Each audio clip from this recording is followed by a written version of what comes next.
for the pledge, please. Pledge allegiance to the flag of the United States of America and to the republic for which it stands, one nation, under God, indivisible, with liberty and justice for all.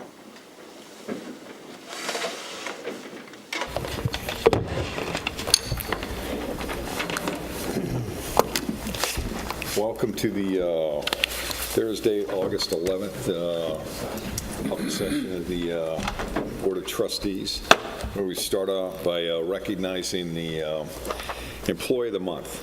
And this month is Ken Blydenberg. He's a heavy equipment operator in the Highway Department. Date of hire was 7/1/1996. And I'll just say he was nominated by a supervisor there, and said Ken stepped to the plate for 4 days when the department crew leader and the crew leader backup were both out due to illness and vacation. He assigned duties and directed the rest of the department during that time, and the department ran very smoothly. You know, and Ken is just one of these quiet guys that does his job and is always working, and you see he's a nice friendly face, and he's been nominated and received this multiple times, and it's because he's just a really quality individual, and he does really a fantastic job for the village. So congratulations to Ken, and thank you for everything that you're doing for us. Public comment, if anybody wishing to address the board, you have 3 minutes. Nobody's signed up. Anyone from the public, would you like to speak? Okay. All right. Good chance. There you go. So we're going to close the public comment section. Board presentations, we have no board presentations tonight. We have the ongoing public hearing, the North Sea Road rezoning. It's an open public hearing right now. We're going to keep this open until we're waiting on the Gibbs study that they were going to come in and He's scheduled to come in on the 23rd to make his presentation. So he'll be here on the 23rd to make a presentation. And so since it's an open hearing, I'd like to see if anybody from the public would like to speak in reference to this. Anybody from the board? Okay, so we're going to continue to keep the public hearing open on this. I do have a question. Sure, okay.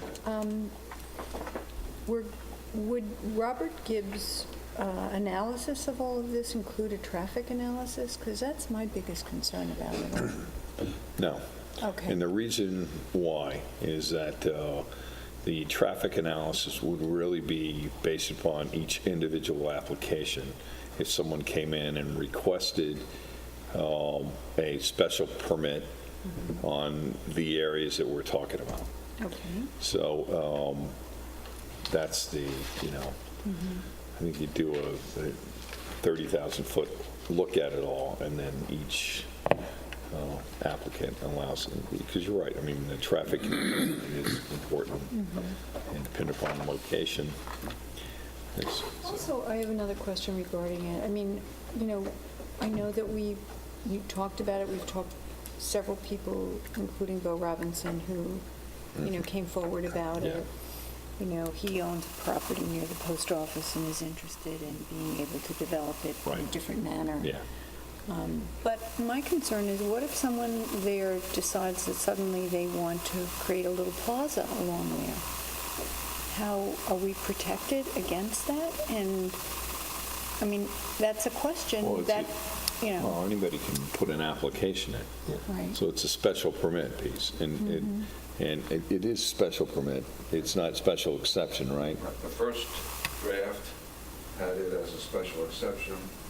The revised draft had it as a special permit that would require Board of Trustees approval. And Nelson, I like the idea of it being a special permit before the Board of Trustees because when it's a special exception at the zoning board or even at something at the planning board, they can only go by the standards that are in the code.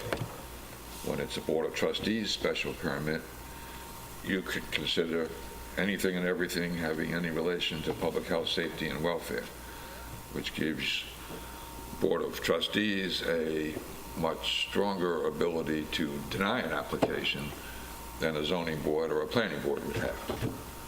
So I like the idea that that's in the revised draft for it to be a special permit for that reason, because some of the recommendations in there are for, as to potential uses, are for uses that would serve local needs, rather than high-end needs. And that's something that's hard to deal with, with a zoning board or planning board standard. It's something that is better dealt with by you guys, because then you can determine whether it's the kind of thing that was had in mind when the study was adopted, or whether it's something that departs from the study. So, Nelson, there's no guarantee that if you denied something that, there wouldn't be a challenge in court, and you never know what a court may determine, but you're in a much stronger position by having it as a Board of Trustees special permit. What would be some of the reasons why, if we denied it for certain reasons and they didn't like it and decided to sue us, and you just said that that's possible, they could do that. They can also, somebody can always sue, whether or not they have a reasonable basis for a lawsuit would depend on the individual facts at the time. So, no way to speculate at this point in time what might or might not come before you. It would have to be dealt with at that time. And if we were going to deny something, we would clearly lay out all of the reasons why we're denying it to give us a strong position in court. and Nancy, in the study, they specifically talked about size and limiting the size.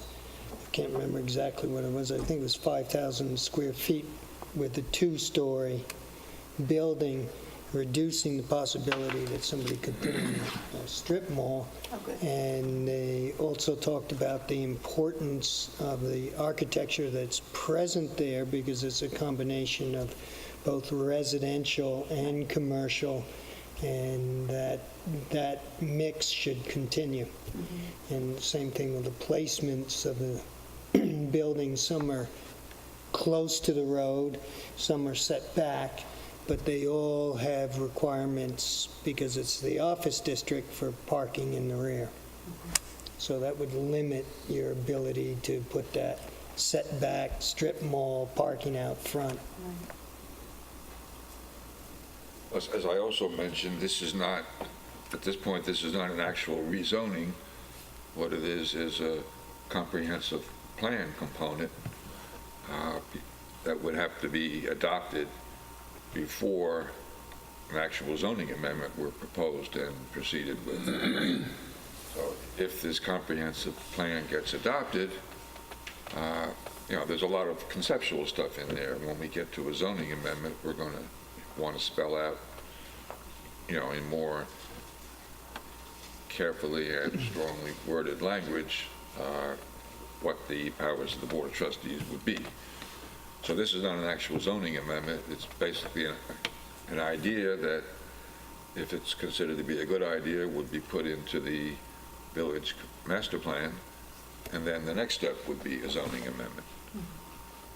And then if that gets adopted, any application would have to come before you for the special permit. So this is actually a three-step thing: a conceptual comprehensive plan study, followed by an actual zoning amendment, and then followed by an application to you. So it doesn't go to the planning board then? It just comes directly to us? Oh, no, it would have to go to the planning board for site plan approval. Okay, that's what, If there were any variances involved, it would have to go to the zoning board, but the use itself wouldn't become permitted unless and until you guys granted a special permit. So you guys would be dealing with the specific use that's proposed on a specific application. But you are right, the traffic needs an in-depth study there. Yeah. Especially when you have uses that are more for the general public than high-end, because you're going to get day trip in and out of there. And we already have high traffic. You already have high traffic, and On you there. also have high traffic on the side streets, feeding that area, so. I mean, I just keep thinking when the post office There's a lot of went in. standards already. I didn't mean to overstate what I was saying. There's a lot of, as Michael was indicating, there's a lot of standards already in this study, including size limitations, setback limitations, traffic studies for particular projects. So there's a lot of stuff already in there that would have to be met. Right. But making it a special permit for your approval just puts an additional layer of protection in there for the village. It's just that the road is only so wide, and it's probably not wide enough right now. And when we went through the post office moving in there, between the post office coming around onto Windmill Lane and McDonald's tying up all of a good lane of County Road 39, as they were coming around, you know, you really kind of realize these high traffic tenants or applicants, that road is a main road that people use to get into our village and into our community, and on top of it, now we're going to be adding to that.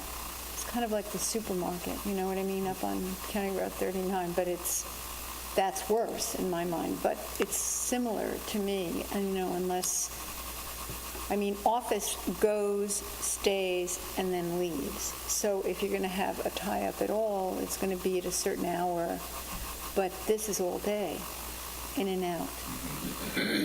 So, I mean, remember what we went through with the post office, because we really weren't involved in that. Yeah. And we had to get our highway department to trim back all those trees. We had to figure out another way to move the traffic by putting that center lane in. And, you know, it seemed to work, but it was, now we're adding to that. That's my only concern. I don't mind that street looking nicer than what it is right now, but I want to make sure that we're just not overpopulating it. And that's why I asked about the traffic study. Nelson's study of it also talked about possibly buying pieces of the side to widen that road, because they recognize it. And that would be a terrific thing. And, you know, if that becomes sort of like a little neighborhood shop area, which it could be, I mean, some of those, I mean, I realize they're going to have to have parking for those buildings, and we would probably want it in the back. But I just worry about it. I do worry about the amount of traffic that will be in and out of there, and could be an issue. But, we'll go through the whole process. I feel we'll go through the process and see how it all turns out. Yeah. I mean, that we need to do. Anyone else make comment on this? So we'll have the Gibbs study on the 23rd. Right. And then we'll go from there. Okay. Good. All right, communications to the board here. First one is from Robert Hood Foundation. My former colleague Jasmine Wood has been in communication with you in prior years regarding our Lemonade event. Since she is no longer with Robin Hood, I am submitting this request on behalf of Robin Hood, an organization that is wholly dedicated to ending poverty, in hopes of securing a permit for our 2016 Lemonade initiative. For more than 10 years, Lemonade has taught children about the needs of others and then enabled them to take action in order to make a difference. The town of Southampton has been a tremendous ally in our fight against poverty. We seek a continuation of this partnership in the following ways.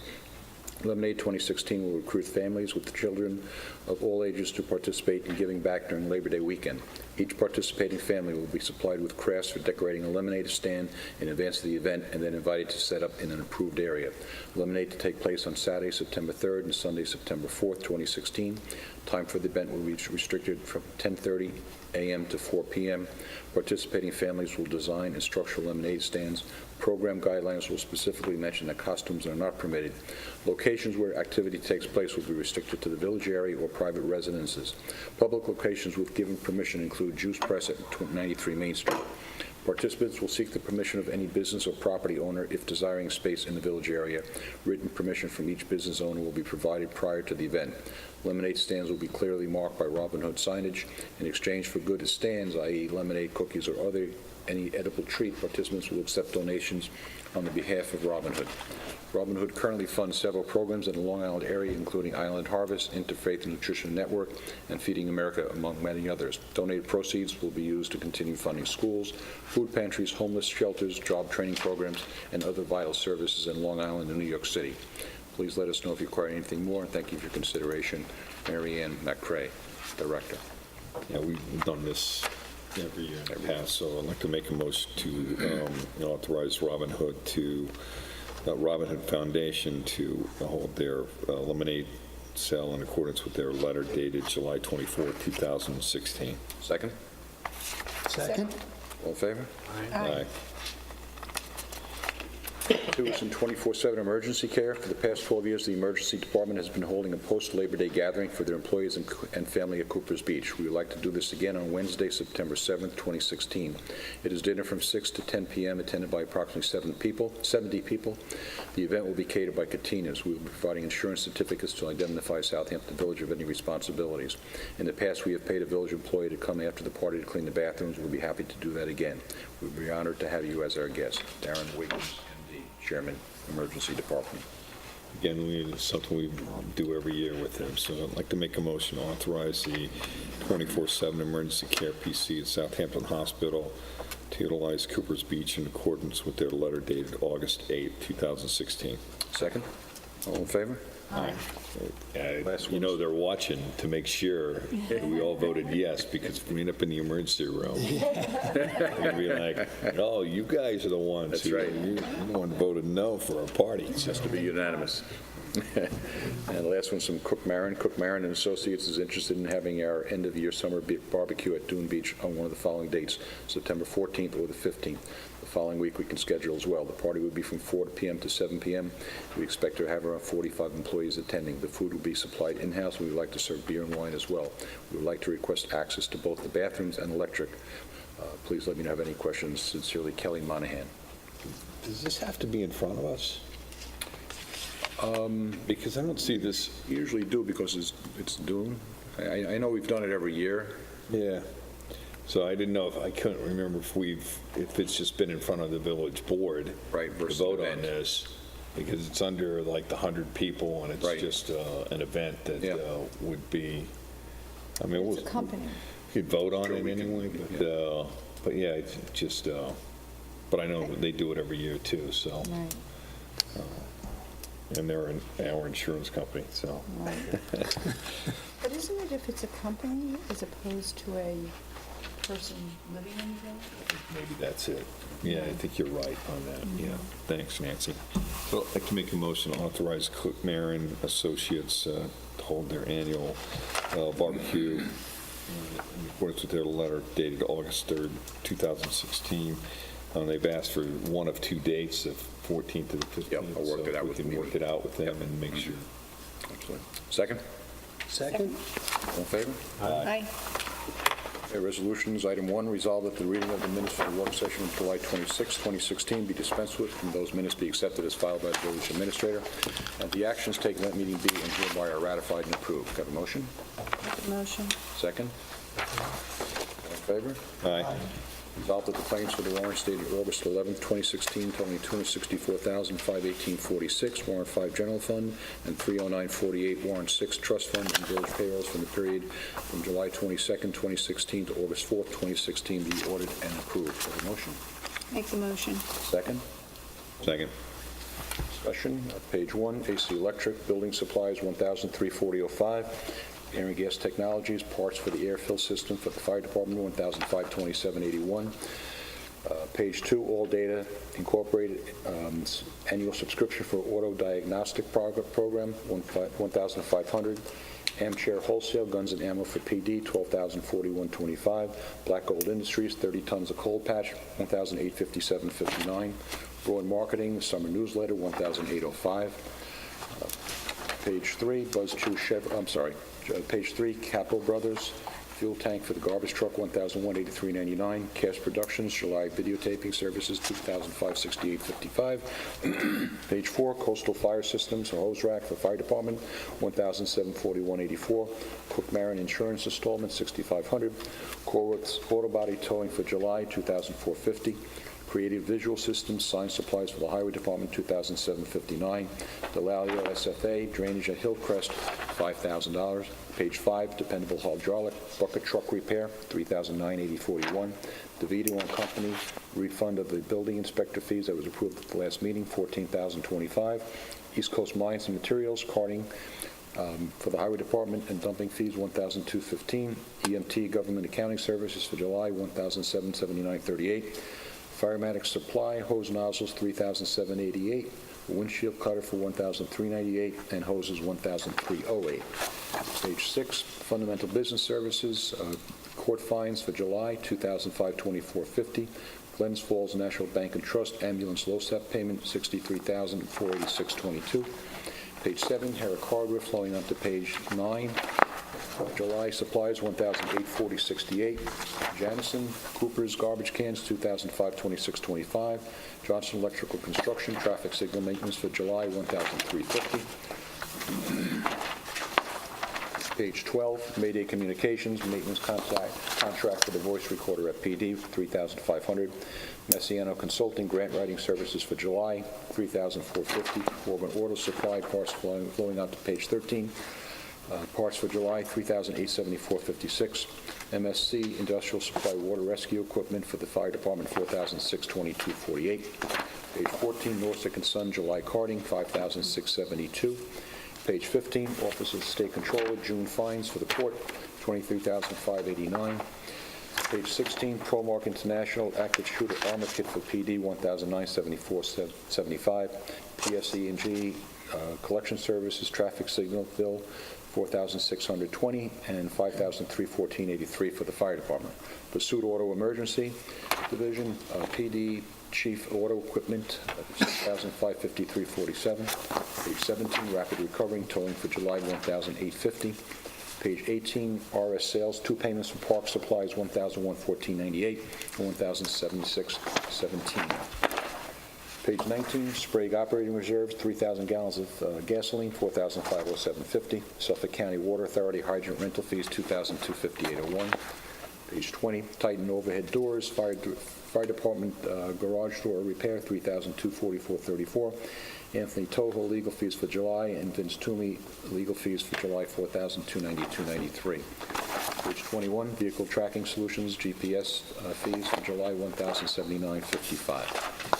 Any discussion? All in favor? Aye. Item 3, resolved that the Board of Trustees hereby approves the mayor's appointment of Edward Corrigan Jr. as a member of the Planning Commission. Have a motion? Second? Second? Here's what I'd like to say. Ed was on the original Planning Commission. Romanowski appointed him. He's a young guy. He's got a business in the village that he's very interested in being involved, and we have 2 spots available for the Planning Commission. All you have to do is go to the Planning Commission meetings. You realize that we're not getting a great turnout from membership of that. It's definitely going to be someone who will work. And I know Paul Travis has been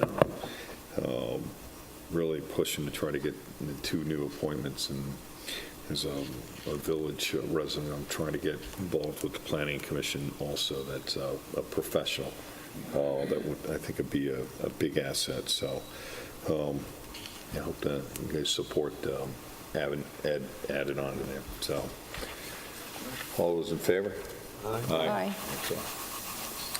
Item 4, resolved that the Board of Trustees hereby approves the hiring of the following at Coopers Beach for the 2016 season. Michelle Cardo as a lifeguard, $16 an hour. Patrick Medio for chairs and umbrellas at $9 an hour. Have a motion? So moved. Second? Second. Just want to mention that Michelle Carter was the lifeguard in previous years. She's coming back for the end of the season. All in favor? Aye. Resolved that the Board of Trustees hereby approves the attached schedule of budget transfers to eliminate overages through August 11, 2016. Can I have a motion? Make that motion. Second? Second? Discussion. Item 1, $2,100 into parks equipment from Park Supplies. Item 2, $2,100 into street maintenance equipment from street maintenance contractual. Item 3, refund building inspector fees, $14,025 in. Employee benefit firefighters, $35,150 in. $48,150 from contingency and $1,025 from trustees special projects. Last one is $1,000 into Cooper's Beach equipment from Cooper's Beach miscellaneous. All in favor? Aye. And the last one, item 6, whereas the Board of Trustees, in performing a lead agency function for uncoordinated environmental review in accordance with Article 8 of the New York State Environmental Quality Review Act, SECRA, has reviewed the provisions of SECRA as related to the proposed action, which includes the installation of a series of leaching pools within existing road right-of-ways along Culver Street, total storage volume of 6,100 cubic feet, and Ox Pasture Road, total storage volume of 3,800 cubic feet. And whereas the Board of Trustees has conducted a review of the information contained in the secret documentation consisting of a short environmental assessment form, conceptual site, and other information in the record with respect to the project. And whereas the potential impacts and magnitude and importance of potential impacts and benefits have been considered, and a negative determination was recommended as the proposed project will not have a significant adverse environmental impact requiring the preparation of a draft environmental impact statement, DEIS. And whereas the Board of Trustees hereby determines that the proposed action is desirable and in the public interest. Now therefore be it resolved that the Board of Trustees hereby declares itself lead agency and adopts the annexed Part 2 and Part 3 of the EAF as a secret negative declaration pursuant to the State Environmental Quality Review Act. Can I have a motion? I'll make that motion. Second? Second. Discussion around this. This was the grant that we had approved, I think about mid-June, I believe, Right. or early July for the drainage along Ox Pasture and Culver. And this is just a they need this adoption of this secret to complete the grant application. And it goes back to our ongoing master plan on the cleaning up of Lake Agawam, where we're trying to capture as much road runoff prior to it going to the lake. So this pool's being installed very similar to what we did on Hill Street, capturing there, and along Windmill Lane and at Bowden Square. Again, and I think Jen's done a nice job writing grants for us and stuff, and it's been great. So, any further comment? All those in favor? Aye. Okay, discussion items here. First discussion item is for Southampton Hospital. We have, I'll read the letter. Dear Mayor Epley and Village Trustees, as you're aware, Southampton Hospital recently purchased 2.2 acres of land at 740 County Road 39 to construct and establish an oncology and radiation center. The total cost of the project is approximately $20 million, of which the Phillips family generously donated $9 million. The remaining funds will have to be raised either through additional donations and/or loans. Southampton Hospital recently submitted a building permit application. The application, applicable documents and drawings to the building department. With an approximate construction cost of $7.5 million, the building permit fee is approximately $75,000. Due to the nature of the project and the overwhelming community need, the hospital is respectfully requesting the village board waive any and all building permit fees associated with this application. Look forward to your favorable response to this request and thank the board for your ongoing support and cooperation as we continue to establish new critical services for the communities that we serve. Sincerely, Robert S. Chalamet. We have, in the past, waived the building fees for the hospital. I'd rather see $75,000 go towards equipment. It's going to service this community, and it's really a unique situation with really the community space like this that we don't find ourselves in a conflict with anything else. So I'd like to make a motion that we waive the building fees associated with the application for 740 County Road 39 and the Oncology and Radiation Center for Southampton Hospital. Second? Second? All in favor? Aye. All right, the next item is just a quick note from John Foster, our building inspector. They prepare the code books. General code is increasing their fee. So he says, presently, we're charging the public $30 for each code book. We recently ordered a new supply of books for our office, and it seems the new cost of printing, including shipping and handling, the cost will be close to $40 for each book. So he's asking for permission to raise the cost of the code books from $30 to $40. I think we certainly should cover our Yeah. costs. Yeah, definitely so. Good. So, I'd make a motion that we go with his recommendation to raise it to $40. Second? Second. All in favor? Aye. okay. Comments from board members here. Trustee Yastrzemski is absent. Trustee Irving? You know, on something that's completely outside of our locality here, I hope everybody's watching the Olympics.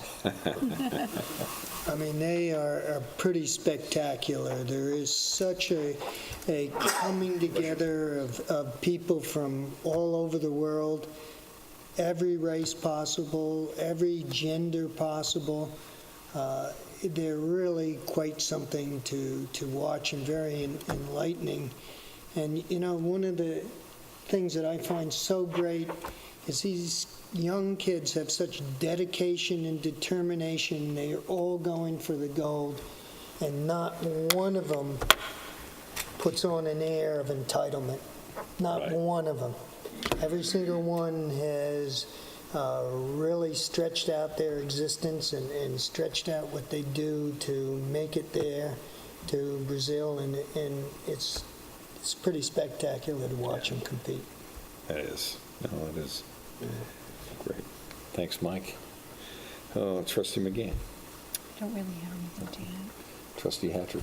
I meant to call John Brzezowski today to get an update on his health. Have you heard anything? I spoke to him, I think it was Tuesday, and, spirits are good. He's going slow.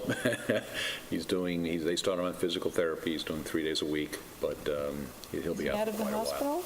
He's out of the hospital. He's home. He's walking with, actually on his own, because he can't use a wheelchair, he can't use crutches. So slight use of a cane, but otherwise he's, going from chair to wall and, getting around. But, his spirits are good.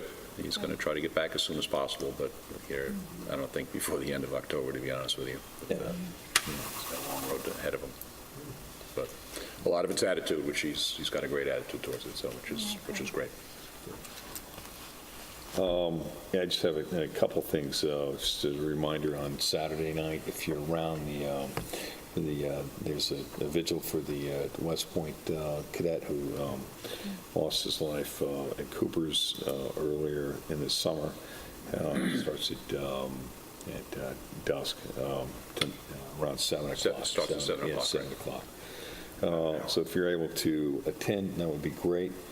And the Summerfest, which is a gala for the Southampton Arts Center, is September 1st on Thursday night. It's a great event. And if you've been over there, they had some great exhibits. That the water bodies that is no longer there was a fantastic exhibit in the month of July. They have a really cool exhibit right now. It's from the ICP group, which is the International Center of Photography, did a whole thing over there. It's called Running for the White House, Winning the White House. Yes, I wrote it down right here. Winning the White House, and it's really so it has all of these election photos from. That would be great. Multiple elections over decades, and it's pretty cool. So they have cutouts of Donald Trump and Hillary Clinton and President Obama and President Bush and President Reagan and Bernie Sanders, and you can have your picture taken with any one of them. This huge selfie board of people that have taken selfies with a variety of candidates who've run for president over the years. So what a great display, show that they put on. So and the Summerfest is actually recognizing Robin, Renee Liddell there, who was the chairperson of the ICP, so, yeah. So it's great, so, and then finally, I just want to congratulate Trustee Irving, who's having a new grandson who was born today. Exciting. And everybody's happy and healthy and great How addition. wonderful. So congratulations to All of you. them boys. All of them boys, yeah, that's fantastic. So, Which Olympics will he be participating in? Probably won't see that one. So you Hey, you know, don't have any girls at all? No girls, no, Wow. all boys. Wow. have that shooting Olympics. Or, Yeah, see? yeah. So that's something falls right in your family tradition right there. So, but that's great. So congratulations. Oh, and thank stuff. you, Mark. That's fantastic. So, with that being said, we've got a second public comment section. Anybody from the public would like to speak? No? Okay. We have no executive session tonight. So I'd like to make a motion to adjourn the public session. Public comment. Second? Second. All in favor? All right, great. Thanks.